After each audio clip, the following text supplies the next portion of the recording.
It is my privilege this morning to announce 3 additional temples for which sites are being acquired and which in coming months and years will be built in the following locations. During the Saturday morning session of the 181st Annual General Conference last April, President Thomas S. Monson addressed the worldwide church with plans for new temples to be built. We begin in the Mountain West of the United States and to the Fort Collins, Colorado temple location. It will serve church members in areas who now travel to attend either the Denver, Colorado temple or the Billings, Montana temple. The Fort Collins, Colorado temple will be the 158th temple of the church and second to be built in Colorado. Northwest to Meridian, Idaho, a temple here will serve members living in the immediate area and help to expand greater access to temple work already performed at the very busy Boise, Idaho temple.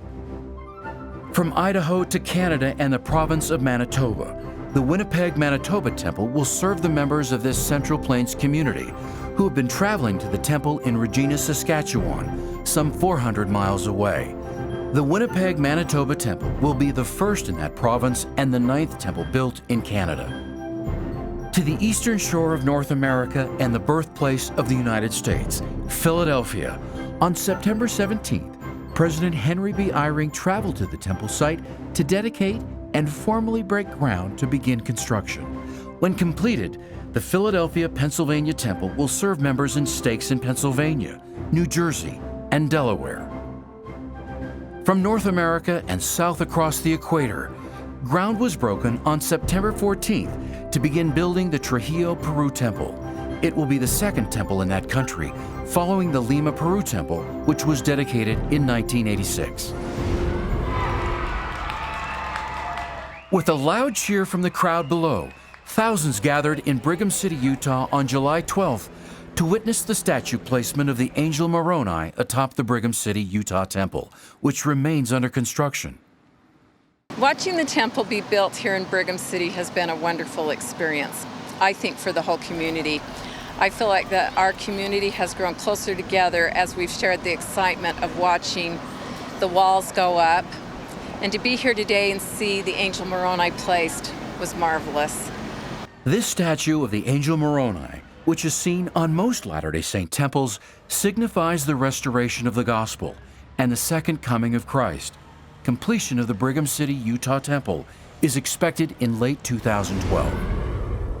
Atlanta, Georgia, one of the greatest cities of the storied American South, headquarters to several multinational companies and home to some 5.5 million people, is also home to tens of thousands who are members of the Church of Jesus Christ of Latter-day Saints and who have quietly been anticipating a special day, the rededication of their temple following extensive renovations at its site in the tree-lined community of Sandy Springs, north of the city.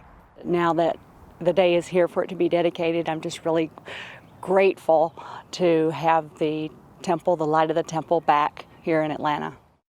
On Saturday evening, May 30th, at the Atlanta Civic Center, Church President Thomas S. Monson spoke before a crowd of Latter-day Saints and friends of the church to wish them well and inaugurate a cultural celebration of music and dance. You'll be blessed by the light. I pronounce a blessing upon you, that you may feel the love which we have for you. May you know that our Heavenly Father loves you, and I bless you, that you will ever have a desire to serve Him and His Son, Jesus Christ. I bless you, that you'll always face the light and walk in the truth. My heart was on fire the entire time. I actually started crying. Can you imagine? For some of them, this is a chance in a lifetime. The heart-pounding performance spanned generations of American entertainment and was a tribute to the charm and music of the South in a fun-filled, non-stop show called Southern Lights.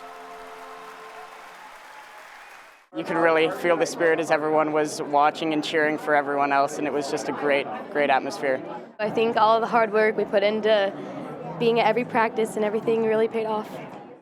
The temple they revere and celebrated on this night was first dedicated 28 years ago, which original dedication was attended by President Monson in 1983.